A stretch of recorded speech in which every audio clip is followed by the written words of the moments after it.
Well, the Eurozone debt crisis continues to fuel market concerns, and while Greece appears to have started it all, a close review of the data shows a staggering pattern of reckless spending throughout the Eurozone. Bloomberg's Sue Keenan is following that story. Sue? Well, check this out, Mark. Bloomberg's interactive insight team crunched the numbers and found that most Eurozone countries flaunted their debt limits roughly half the time. Now, since the Euro's inception, 14 out of the 16 Eurozone countries have failed to be in compliance at some point with the EU's fiscal rules about maximum debt to GDP or deficit to GDP ratio.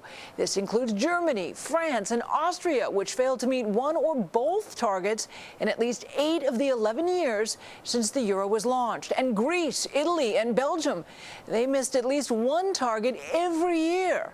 Now, only 2 countries in the Eurozone have adhered to fiscal targets every year of their membership. You're looking at them: Finland, Luxembourg. What does all this mean?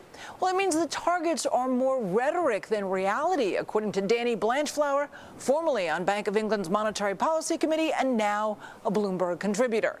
It's no wonder stiffening the fines for breaking the rules was approved by EU ministers last weekend. Not one country has been fined during the euro's 11-year existence.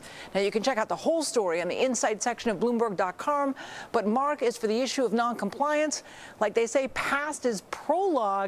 And that's a very big worry out there in the market if there will be future adherence to these targets in the bailout. And Sue, one of the key concerns in the market's the risk of recession. What are you hearing about that? Well, with the euro that continues to fall, Spain's bank weakness is now an issue. You know, PIMCO's Richard Clarita doubts the U.S. gets pulled in a recession.